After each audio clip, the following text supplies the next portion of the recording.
Hello, everybody, and welcome to the Tip of the Ice-Burgh Live, your home for Pittsburgh Penguins news and analysis. You can find us on YouTube at Tip of the Ice-Burgh, or you can catch us anywhere you get your podcast from. It's an interesting day in Penguins hockey as they are coming off of their first trade of the season, sending Lars Eller to the Washington Capitals. We'll talk a little bit more about that trade. I'll give you my overall trade grade for the trade between the Penguins and the Capitals. And then I'll tell you why I believe this was a warning shot from Kyle Dubas to the Pittsburgh Penguins locker room. After that, we'll get on to our typical Wednesday agenda, our week in review of what the Penguins have done since last Wednesday, our 3 stars of the week. And then, as we always do, we'll close out our Wednesday live stream answering all of your questions. So if you're tuned in with us live at Tip of the Ice-Burgh on YouTube, make sure you drop a question in the comment section. We will get to all of them at the end of this show. But let's start off with the trade. I talked about it a little bit earlier today on a breaking news edition. It wasn't really breaking. It was 12 hours later in the morning, but on our morning edition of the Tip of the Ice-Burgh. And it was an interesting move. It was a move that a lot of people forecasted for months on end because, well, quite frankly, the Penguins are a rebuilding team, and Lars Eller, going into a contract year, was one of their best trade pieces. So not surprising that he got traded. Maybe a little surprising that he got traded to the Washington Capitals. Maybe a little bit surprising of what the Penguins were able to get back for him. But the fact that he was traded in general is not much of a surprise to anybody who's been paying attention. The official details of the trade go as follows. Penguins sending Lars Eller to the Washington Capitals in return for a 2025 fifth-round pick and a 2027 third-round pick. Eller had been a solid third-line center for the Penguins since he stepped foot in the organization last summer. I mean, this is a guy that has solidified and kind of calmed down an area that had been very volatile for the Penguins since Nick Bonino left in the summer of 2017. It was a revolving door of third-line centers. They couldn't find somebody that could play it at a consistent level, that could do all the duties that Mike Sullivan wants out of that role until Lars Eller comes along. He plays it well, played it well for 99 games, right? He had a good season last year. He had a good start to the season this year, but with the Penguins falling apart early, and they are now 6-9-2 and 13th in the Eastern Conference, you knew there was going to be a move that had to be made, especially after Monday night's loss at PPG Paints Arena 7-1.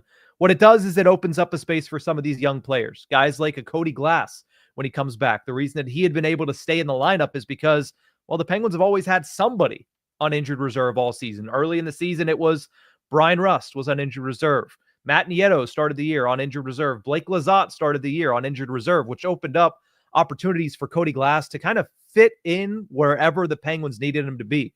He was a winger. He was a center. He was in the bottom six.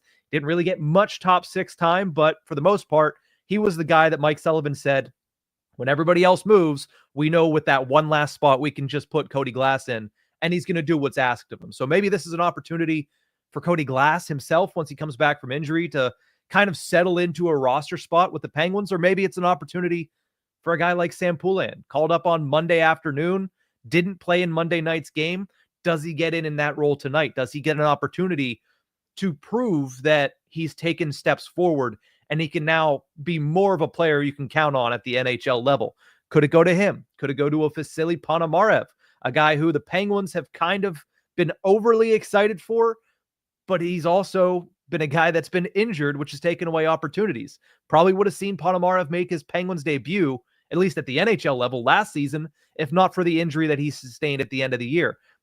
Go back to this year. He gets injured at the start of the season. Now, he's played pretty good since he came back from that injury, but because Poulin has been playing all season long, he gets that first call up instead. So do things finally pan out for Vasily Ponomarev? If they do, he could be another option to fit in here. There's also veterans, guys like Blake Lizotte, guys like Kevin Hayes. I wouldn't be surprised if every once in a while they throw Noel Acciari up there because he's been bouncing up and down between the fourth and the third line, and he even spent a game as a second-line winger. So there's plenty of options for the Penguins. I know I would personally rather see a younger guy, and I talked about this earlier today, so I'm going to move on to my next point quickly, but I would personally like to see a younger guy, a Glass, a Poulin, a Ponomarev, get those opportunities, and maybe it's an amalgamation of them, right? If Poulin comes in, he gets that opportunity for 5 or 6 games, and it just seems like something's still off, Maybe you send him back and you bring up a Vasily Ponomarev if he's still playing well at the AHL level. Maybe you give a chance for a Tristan Brose. It's a little bit ahead of schedule, but he's playing well at the AHL level. So that's what I would like to see moving forward. We'll have to wait and see who gets that role first tonight. If I had to put money on it, I'd probably put my money on Sam Poulin sitting in the 3-hole at the center slot. My overall trade grade for this, I'm going to give a B+. I'm not going to give it an A because you never want to trade away a player that's been playing consistently well for you, but it's just where the Penguins are. And I think a lot of people are kind of missing that aspect of this. They're saying, well, why would you trade Lars Eller? He's been one of their better players. Exactly. You're a rebuilding team. Whenever you struggle and you end up finding yourself in 13th, 14th, 15th in the Eastern Conference and getting embarrassed in 2 out of the last 3 games, one against the Carolina Hurricanes, and then a historic bashing of the Penguins on Monday against the Dallas Stars, these things tend to happen, right? You got a good return for a 35-plus-year-old bottom 6 center. I like the fact that you were able to get multiple draft picks for Lars Eller. I like that they were multiple draft picks that weren't, oh, you got a 6 and a 7. And, oh, it's a conditional 6 that could turn to a 5th if he does this. No, point blank, plain and simple. You get a 5th rounder next year. You get a 3rd rounder in 2027. I like it. I think that was a good return for Kyle Dubas and the Pittsburgh Penguins. Would I have rather the Penguins kept Eller if they were playing better? If they need Eller, that would be much better. But at the pace that they're going right now, you're probably not going to need a Lars Eller later in the season whenever you're fighting to, let's be honest, get a better position in the draft lottery. That's the trend that they're going at right now. And whenever you lose a game the way that you lost on Monday, something has to happen. A change needs to be made. A message needs to be sent. And I think that's exactly what Kyle Dubas did with this trade on Tuesday evening. So I give it overall a B+. Let me know in the comment section, what would you grade? Again, day after grades are always interesting. A lot of it has to do with your preconceived beliefs on where the team is at and the player himself. So let me know, what do you think the overall trade grade should be day after Lars Eller to the Capitals for a couple of draft picks? But like I mentioned there, and like the title says, I think this is a warning shot to the Pittsburgh Penguins locker room. I really do. Last year, Kyle Dubas was extremely patient with the Pittsburgh Penguins. They were always a win a couple, lose a couple team last year. Never too high, never too low. They were, for lack of a better term, mediocre all season long. But Kyle Dubas had stated that if he's given the opportunity, he's going to allow the Penguins to try to impress him enough to show that they can go for it, that they shouldn't sell, that they should keep Jake Gensel. They never really went too far in one direction, which held him in a position where he said, all right, I'll just continue to be patient. He would put it off until, all right, after this stretch. All right, maybe after the All-Star break. All right, maybe after this stretch. Until finally, with about a couple of weeks before the trade deadline, the Penguins fell off a cliff and he had very little time to sell. This year, this is a bad start, right? 1-8-1 against teams above 500. They're losing games in horrific ways. Like, they've lost games in horrific ways over the last couple of years, but it is happening at a very high frequency right now. They're blowing leads in the 3rd period. If they even get leads by the 3rd period, they're getting blown out and embarrassed on home ice on multiple occasions, on road ice on a couple of occasions as well. This is a team that right now is not among the top 20 in the National Hockey League in basically anything. You know, if they are, that's great. Like penalty kill, they're top 20. Power play, they're still top 20. But overall, as a team, they're just not performing well. So what does Kyle Dubas have to be patient about? Right? This is a rebuilding team. Send a warning shot that this level of play is unacceptable. For rebuilding or otherwise team, you cannot be performing in this manner. And if you're going to, it's going to result in rebound-esque trades. It's going to result in Lars Eller, a guy that was very well liked in that locker room, a guy that was very consistent for the Penguins on the ice. It's going to lead to guys like that getting shipped out. It's going to lead to opportunities for young guys, but basically signals that, hey, veterans, if you wanted to one last kick at the can, you perform like this, we're going to start trading off pieces. We're going to start trading off players, and you never really trade off the bad players, do you? You trade off the players that have value, which are players that at the end of the day would help you. So I think this is a warning shot to say, hey, get your act together, or we're going to start stripping it down to the studs. I know Kyle Dubas has said on multiple occasions that's not the objective here, but the more they perform poorly, the more you see games like you saw on Monday, the more chances Kyle Dubas is going to take to say, all right, well, if you're going to do that, why would I keep Lars Eller to potentially walk for nothing at the end of the season when I can get 2 draft picks for him now? Now, do I think that they end up stripping it to the studs immediately? No. But I will say that felt a lot like a warning shot by Kyle Dubas on Tuesday night. Let's go over to the week in review. It was not a good week for the Pittsburgh Penguins. They narrowly avoid a completely defeated week. They end up going 1-2. Started it off with a 5-1 loss at the Carolina Hurricanes. Bounced back the next night with a 4-2 win against the Washington Capitals, in which they had arguably one of their best periods of hockey all season long in the third period to secure a victory. And then Monday happened. 7-1 loss to the Dallas Stars. I've said this on multiple occasions already. That leaves them at 6-9-2, 13th in the Eastern Conference. And outside of a team which, a game against Washington in which, hey, you typically play well against your rival. That happens. Outside of that, they're just not good against good hockey teams. I'll put it this way. They're not good against decent hockey teams. 1-8-1 against teams above 500. Teams with a winning record. And that takes out, I looked this up yesterday, so it might be different now, but that takes out the New York Islanders, who were 500 as of yesterday, and that takes out the Edmonton Oilers, who were 500 as of yesterday. So if you include those two, they're 1-10-1 against teams that are 500 or better. It's just unacceptable. And that's what kind of leads to the opportunity for Kyle Dubas to go out and make trades like that. So what's next for the Penguins? Well, an opportunity to get some wins, because they're playing a lot of teams that are with them in the bottom of the standing. Starting tonight, they take on the Detroit Red Wings in Evgeni Malkin 500-goal celebration night.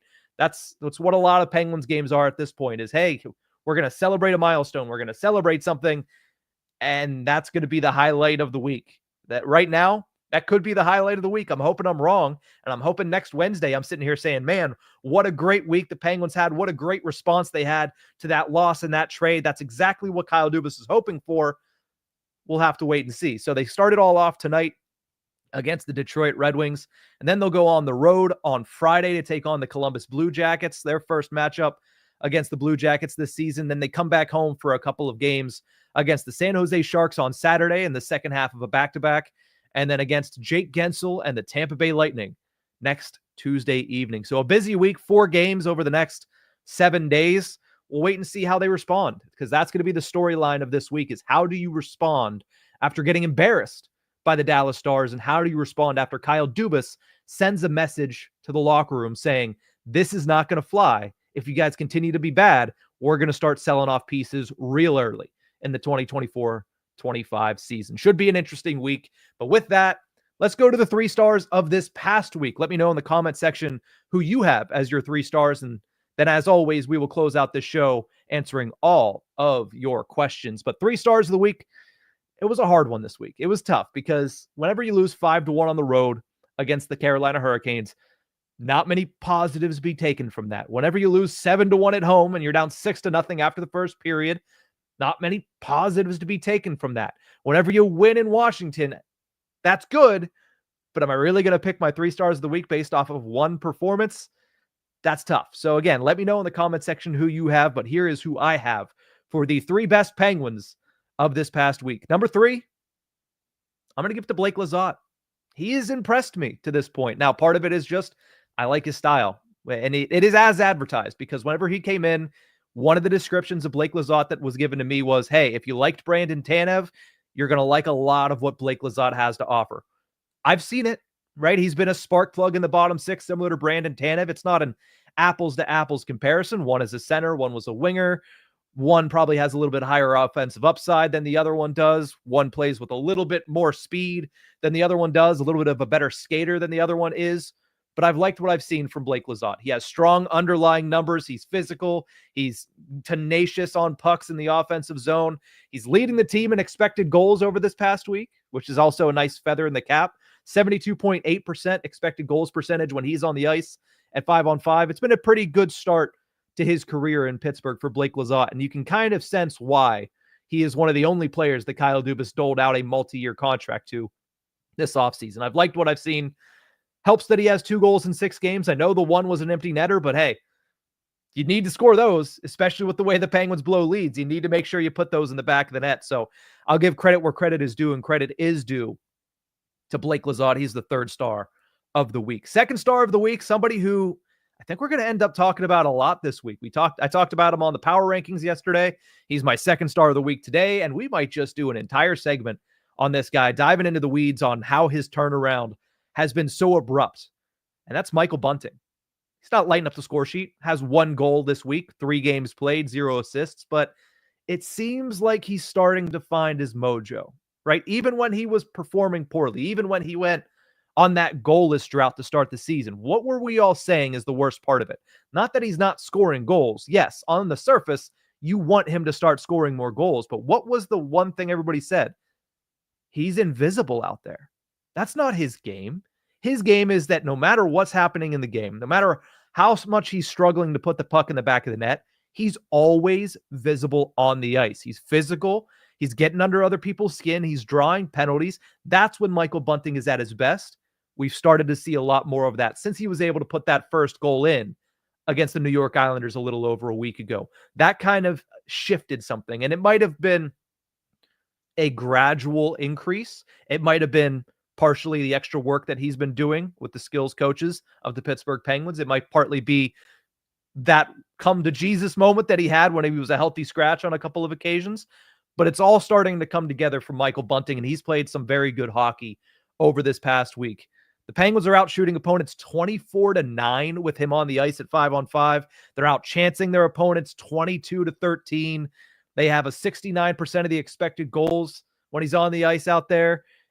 And I think that if you want to make it plain and simple, there's a reason that whenever Evgeni Malkin went back down to the second line on Monday, Michael Bunting was right there with him. He was put back up in the top 6. He was put back up next to Evgeni Malkin because Mike Sullivan and the Penguins coaching staff believes that he's back to where he needs to be that top 6 guy the Penguins desperately needed him to be this season for them to be able to do anything of worth. So Michael Bunting, I think, has come around very well. I've liked his game over the past week. I think it's starting to get much better, starting to get back to where you expect it to be and back where the Penguins need it to be. So third star, Blake Lizotte, second star, Michael Bunting, and the first star of the week. I mean, this guy's on every list I do because he has been very good and very clutch for the Penguins in a lot of situations. My first star of the week, once again, is Evgeni Malkin. 3 games played, 1 goal, 1 assist, both of those coming in the Penguins' lone victory of the week against the Washington Capitals. I mean, and that is the difference right now for the Penguins between a 1-2 week and an 0-3 week, and sitting here today on a 4-game losing streak. The vibes aren't great, but they'd be even worse if they weren't able to go out there and beat the Washington Capitals on Friday night. Malkin leads the Penguins in points with 18, and overall, he has just been very good throughout this season. He hasn't been consistently great. He's had his lulls, as you would expect from a 38-year-old center, but overall, Evgeni Malkin has been very good for the Penguins throughout the season and certainly over this past week, which is why he has earned first star of the week honor. So that's where it is this week. Blake Lizotte at number 3, Michael Bunting at number 2, and then at number 1, number 71, the man of the day, Evgeni Malkin. We're going to take a quick break. When we return, answering all of your questions. So if you're tuned in live right now at Tip of the Ice-Burgh on YouTube, make sure you drop your question in the comment section. We're going to collect them here after a short break. When we get back, we'll answer all of them for the remainder of the hour, if it takes us through the remainder of the hour. So get your question in. We'll try to answer it as soon as I get back from this break.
Welcome back to the Tip of the Ice-Burgh podcast. We are live on Tip of the Ice-Burgh as we are every single Wednesday afternoon at 2 p.m. Eastern time, where you can ask your questions and we'll just have a nice conversation here. So if you're live right now with us, drop your question in the comment section below. We will get to as many as we can throughout the rest of the hour if it takes us through the rest of the hour. Let's start with Evan, who says, saw on Twitter that Kyle Dubas allegedly said, quote, everyone is available except Sidney Crosby.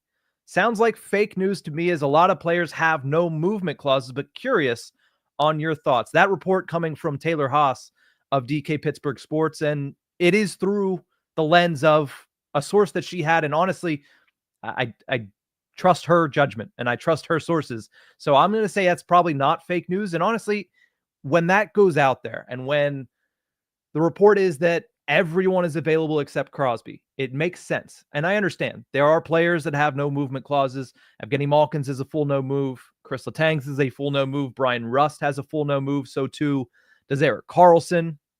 And then there's a myriad of players that have modified. Tristan Jarry, Ricard Raquel, Nola Chari has a no movement clause. Partially, I believe it's an 8-team no trade list. So there are no movement clauses, but that doesn't mean that Kyle Dubas wouldn't say, let's start a conversation, and then we can see if we can get it over the finish line whenever we talk to that player, if he waives that no movement clause. So they could have the conversation, right? He could say, listen, if you want one of our players, give me a call. We can start a conversation. And if somebody comes out and says, and again, extreme hypothetical, I cannot stress this enough. But if somebody comes out and says, we will give you our next 6 first-round picks for Evgeni Malkin right now, it would be malpractice if Kyle Dubas didn't say, maybe I should go to Malkin and see if he'd be interested in going there, because 6 first-round picks, that moves the needle for every general manager in the league.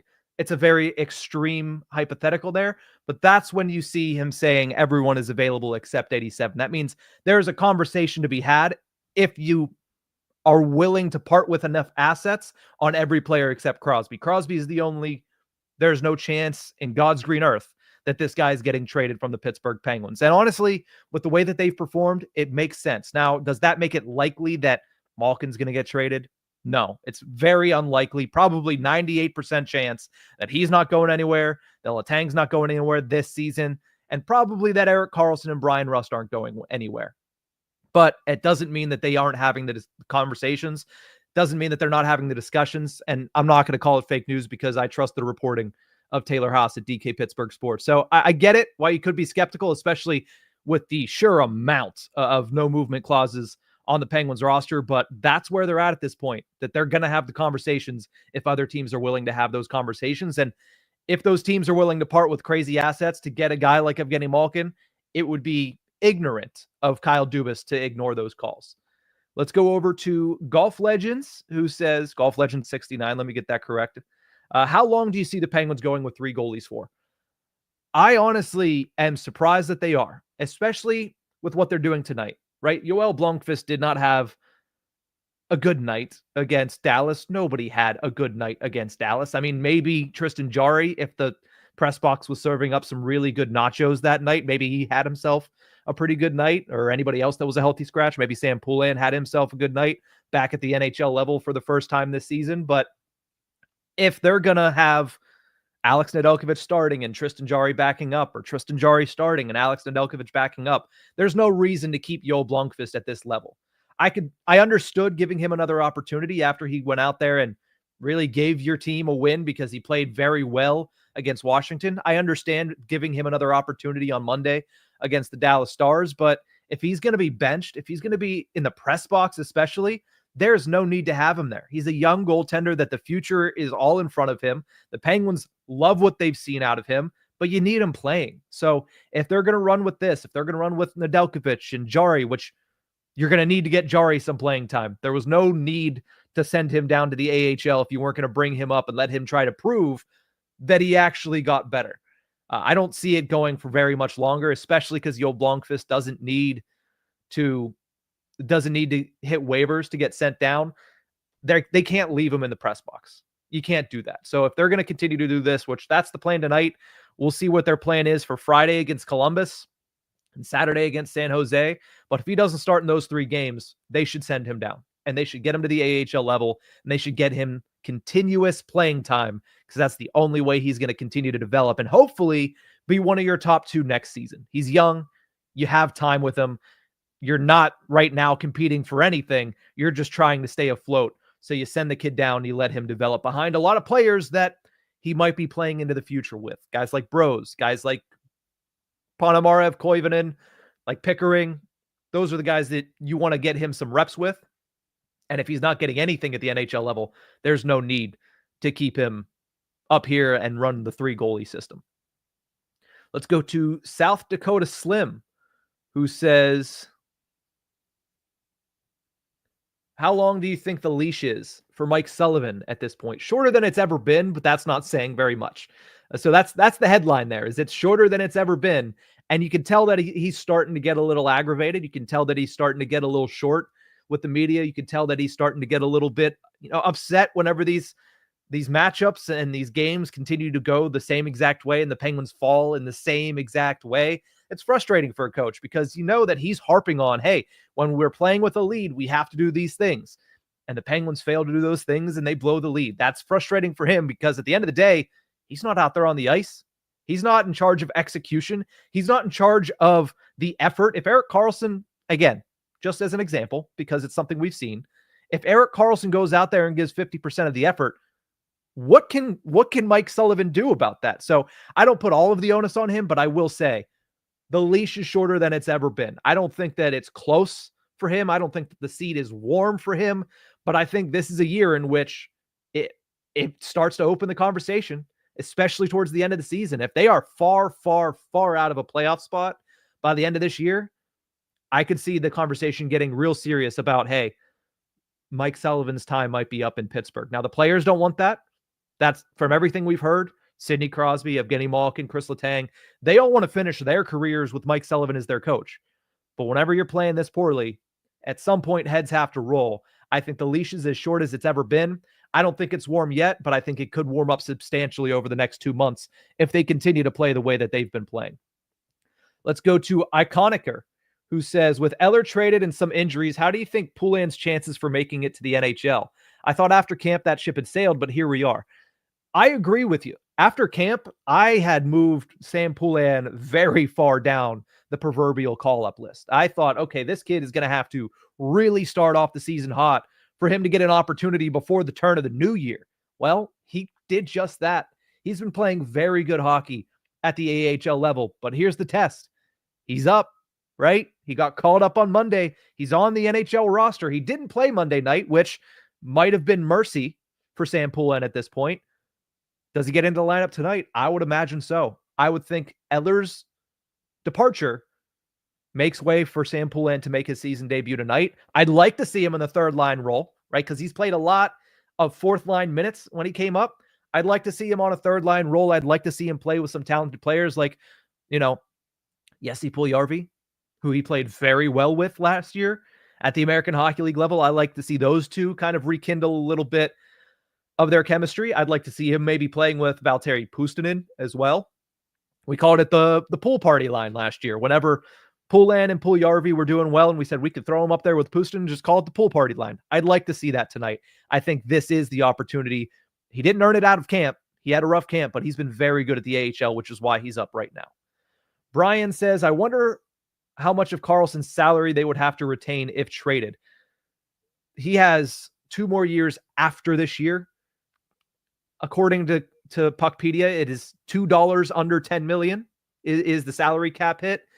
You would have to imagine that the Penguins would have to probably retain the max, or at the very least close to it, or they would have to go through a third party and pay a little bit extra to get rid of Erik Karlsson, or not get as much back because it has to go through a third party. Because right now, Erik Karlsson's not playing well. Certainly not playing up to a $10 million standard. And you're wondering who would take that on. Why would a rebuilding team want that? Right? Rebuilding teams don't want that. Why would Erik Karlsson want to go to a rebuilding team? The whole reason that he waived his no movement clause for Pittsburgh is because he wanted to chase cups. Now, that didn't work out for him, but why would he change his mind now? The only teams that he is going to waive that clause for is going to be a cup contender.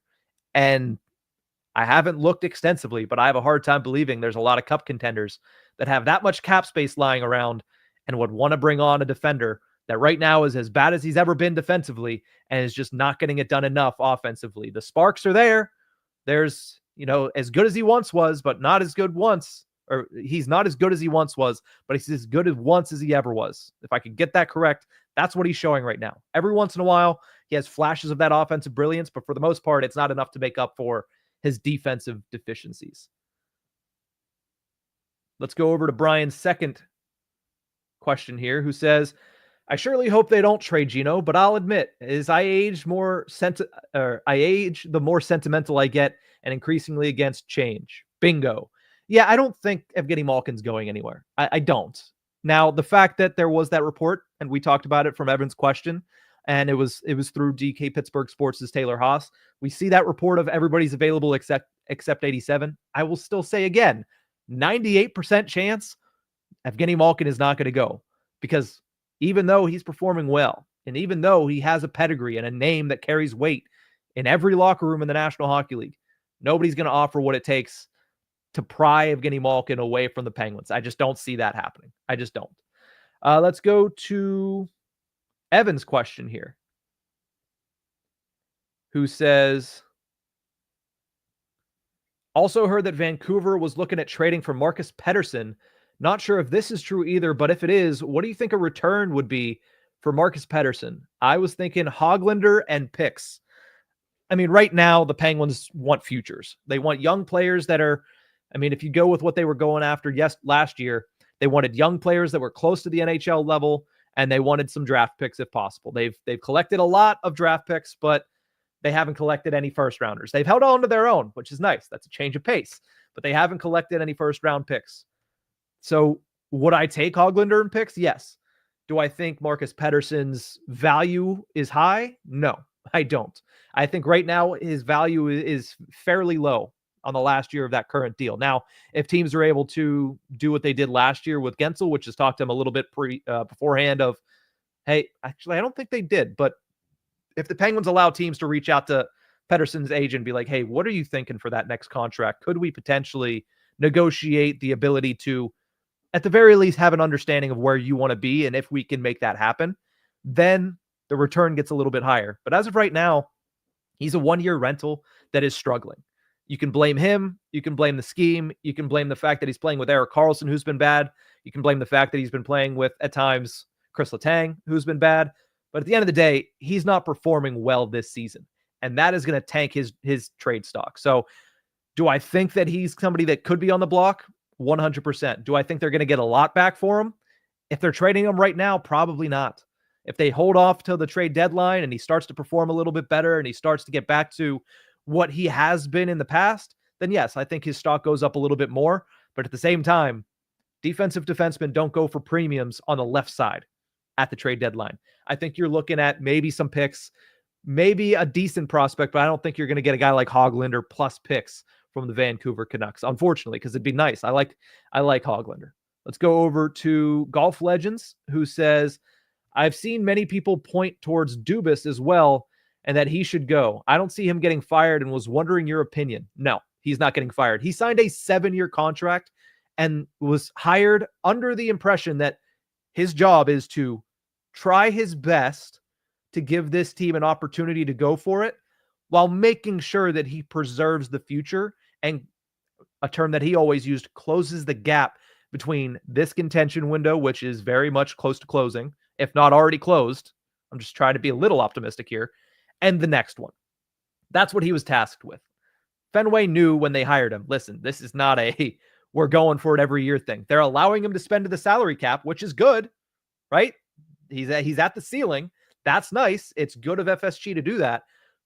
But a lot of his directives are make sure that you're starting to build that next generation, because they don't want to have a 10-year gap that we've seen across the NHL. They don't want to be the next Detroit Red Wings who go through lowest of lows. They don't want to be the next Buffalo Sabres who don't make the playoffs for 12, 13 straight seasons. They want to know that whenever their stars are gone, and whenever those meal tickets of Crosby and Malkin, who are the reasons that people are going into PPG Paints Arena now, whenever they're gone, because that day is coming very soon, that they're able to get to that next contention window and able to get to that next window of fighting for a playoff spot, making it to the playoffs, and filling out the stadium with a different cast of characters. So no, he is nowhere close to getting fired. In fact, if there was a seat warmer, it would have been uninstalled in Kyle Dubas' seat. He is not even close. This is year 2 of a 7-year plan that was not intended to go out there and win cup after cup after cup. It was intended to give the team a chance and let your stars potentially do something special, but preserve and shorten the gap between this contention window and the next. And I think he's done that. He's made a lot of good trades when it comes to getting in draft picks for very low prices. He's done a pretty good job of getting the most out of certain situations, i.e. the Jake Gensel situation. I thought he got the best that he could out of that one because I really like Ponomarev. I really like Koivunen. And if you didn't see him preseason, you should really be excited for Harrison Brunick. And then also what he's been able to do when it comes to bringing in younger players that could potentially help bridge that gap. Rutger Bragordy is one. Blake Lizotte is another. Pretty young guy there. Cody Glass is another. Has looked like a really good move whenever you got him for nothing. Also included a draft pick, and he's been playing pretty well. Now, of course, he's on the shelf, but he's been playing well when he's healthy. So I think Dubas has done a decent job. He has had his mistakes. The Karlsson one is the biggest that everybody points to. Ryan Graves is probably number 2, if not Tristan Jarry at number 2. He's made a couple of very big errors, and he's not without flaw, but I do think overall he's doing what the ownership group asked of him whenever he signed that contract last summer. Let's go to Andrew Newton, who says, do you perceive a consistent pattern of NHL GMs broadly overvaluing draft picks? It's an interesting question. I think that inherently these general managers are narcissists. They should be, because they have to have the confidence to go out there and make some pretty ballsy moves that could have millions of dollars of implications on their given teams. So the fact that they overvalue picks is because they also overvalue and trust their scouting staff. They overvalue and trust their own inherent instincts when it comes to scouting and development. So I do think that as a rule of thumb, general managers do value draft picks very highly, but I think it also depends on where the team is at. Right now, draft picks are huge for the Pittsburgh Penguins because that's going to help them hit at least on a couple of these, right? It's all about hit rate. Can you develop your players? You could draft a 7th rounder and he ends up being a good role player. Valtteri Puustinen. It's all about how much you can hit. And the more draft picks you have as a rebuilding team, the more chances you have to potentially hit on players and to help build up a young core. So I do think as a rule of thumb, general managers do overvalue draft picks, but also because I think they overvalue their own expertise. They overvalue and overtrust their scouting department and their development department, their coaching development and everything like that. So I do think that that's something that you see, not just in the NHL though. I think you see that in a lot of the major sports, but I do agree, Andrew. I do think that is what leads to them thinking, hey, if we have 10 draft picks, our scouting department's good. I trust myself. We're going to hit on at least 6 or 7 of these picks, and they're all going to be good players. Now, does that work? Almost never, but that is the type of mindset it feels like NHL general managers have. Jeffrey says, are there any solid defensemen on the Penguins? We got to do something about the back end and the 3 goalies we're paying, LOL. Are there any solid defensemen on the Penguins? I think as a team, no. I think there are defensemen that could be. I think obviously you look at Marcus Pettersson as a guy who's been a very solid defensive defenseman over the years. He's just not playing up to it. I think Ryan Graves is a player that has had some pretty solid performances this year. I think Jack St. Ivany at times has had solid performances this year. Chris Letang in the past has had solid performances. I'm not going to say he's had them this year.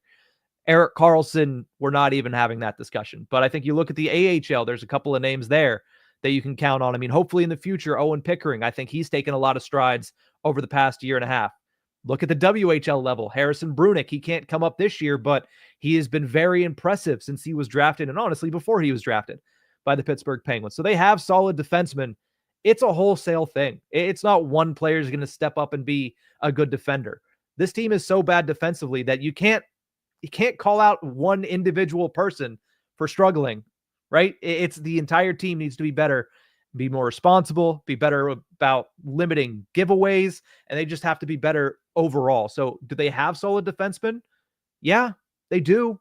They're just not playing well, and the team is not playing well. If Marcus Pettersson was playing the best defensive hockey of his career, it wouldn't make much of a difference whenever the forwards aren't doing much to help in their own zone, whenever Kris Letang is playing the way that he is, whenever Erik Karlsson is doing the things that he's doing. It won't matter if Marcus Pettersson is playing that well. They need a wholesale attitude shift on that back end. And the goaltenders, some of it's them.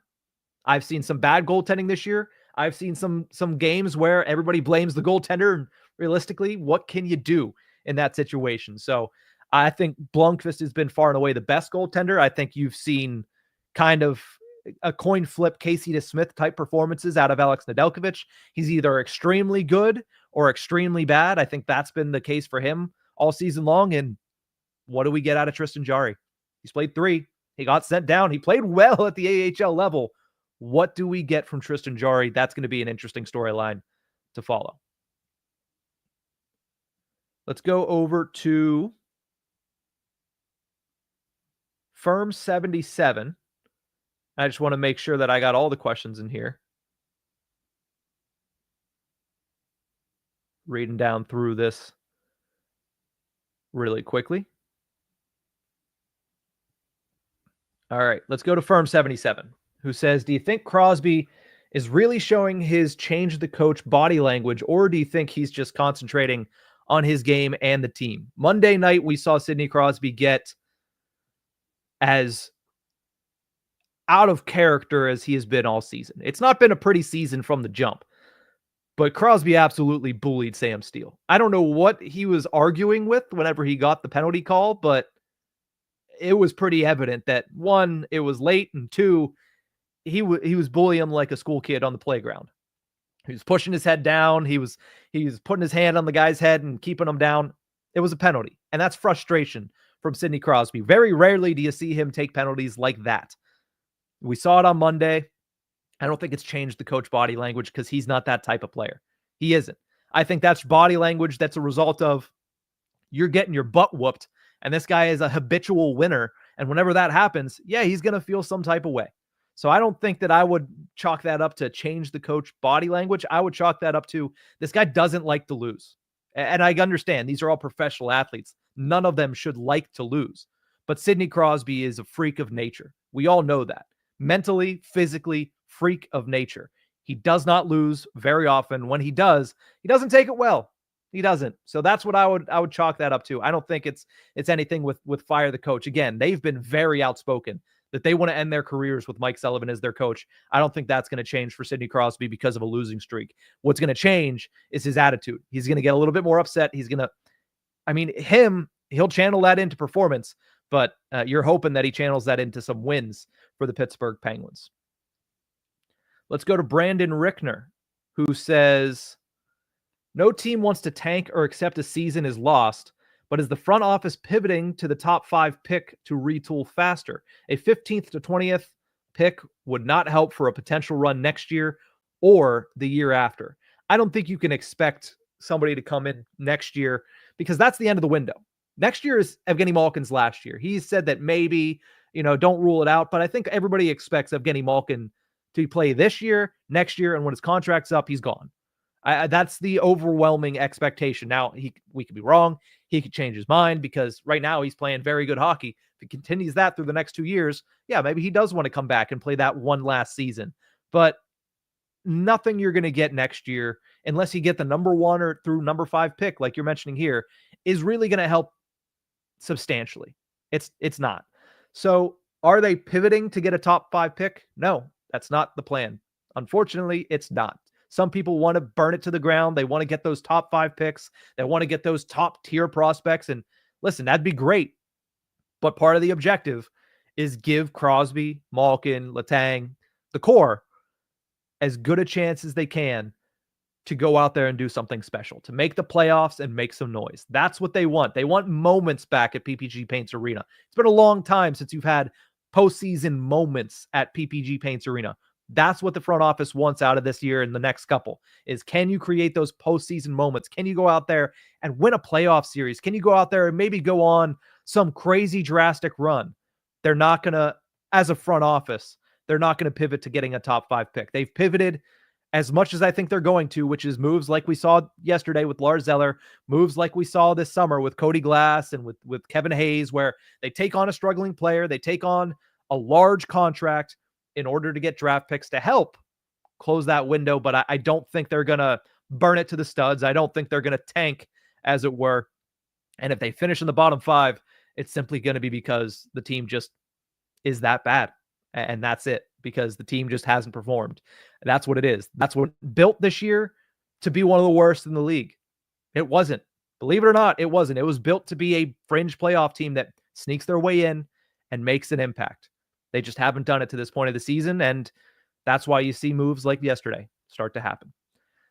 Crystal Red, who says, what is or was the warning shot? Lars Eller has been traded to the Washington Capitals, if you haven't seen that. That was the warning shot. That was a, hey, you guys have performed so poorly, I'm not going to be patient anymore. We're going to start making trades. There goes Lars Eller. And you know where he's going? He's going to the Washington Capitals, a team in your division that you've been battling with for playoff spots over the past 2 seasons. He goes there. That's basically saying, hey, I don't believe that it's going to matter that he's on the Washington Capitals. Right now, you're not playing like a team that's going to be contending for anything with the Washington Capitals. So we'll trade him there. We'll get the draft picks. And if you don't pick up your game, more is coming. More of you are going to have to move your families. More of you are going to have to go acclimate to a new locker room. I know Anthony Beauvillier doesn't want that. He did it 3 times or 2 times last year. He doesn't want that. He wants to find a home.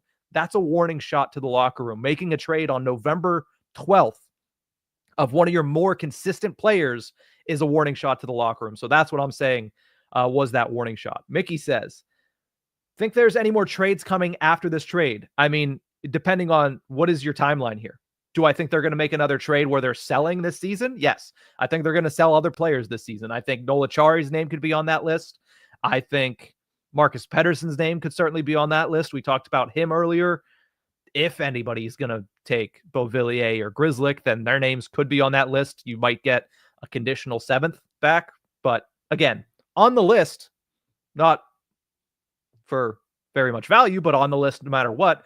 Do I think there's more trades coming this season? Yes. Do I think it's coming rather quickly? No. I think that after this, after that warning shot, the Pens are going to give, or the front office and Dubas are going to give the Penguins a chance to respond. And it's not one game. You're going to get a handful of games, maybe even a couple of weeks to be able to respond before the Penguins say, all right, if nothing changes, and nothing's changed, let's start looking to make another one of these trades. Let's start looking around to see what value we can get for these players. Who's been performing well? And do other teams want their services? And are other teams willing to pay for those services? I think that's how you're going to see the next couple of weeks play out. Mark says, I understand that we've been spoiled as Penguins fans. Really have. 3 cups in the last 20 years. Very impressive. Not to mention the fact that they've always been in the playoffs. Outside of the last 2 seasons, they've been in the playoffs every year for a decade and a half. Spoiled a little bit. But if we expect these dark times as inevitable, are these recent performances by the Pens concerning? The rebuild was inevitable. It's concerning just because you still have a lot of talent on this team, and they're playing so far below the bar, right? The bar for them is not, hey, they're the best team in the league. The bar for them should still be 15th, 14th best team in the league. You have these players, you have the talent. That's what the bar should be. And they are performing so far below that bar. Going down 6-0 in the first period at home, that's unacceptable. Losing 6-0 on opening night at home, that's unacceptable. Losing 5-1 and then 4-1 to the Carolina Hurricanes and your first 2 games against them and basically playing into their hands each and every time, that's unacceptable. Allowing 50 shots to an Edmonton Oilers team that was struggling mightily when you went into Edmonton, that's unacceptable. That's why even if you accept the fact that the dark times are coming, if not already here, that the Penguins are in a rebuild, even if you accept that, it's okay to say, man, it is concerning how bad that they've played. And defensively, sometimes goaltending, a lot of the times power play, it has been that bad on certain occasions. So it's fair to be concerned about what you're seeing, but at the same time, I'm not sure how surprising it's going to be the rest of the season now that we've seen it on so many different occasions. Let's go to Brandon N, who says, we'll answer a few more here.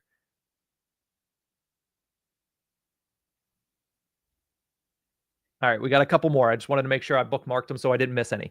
Let's go to Brandon N, who says, hey, Nick, just saw now on Facebook on a hockey trade rumor that Karlsson is being eyed for trade. Do you see him going back to Ottawa?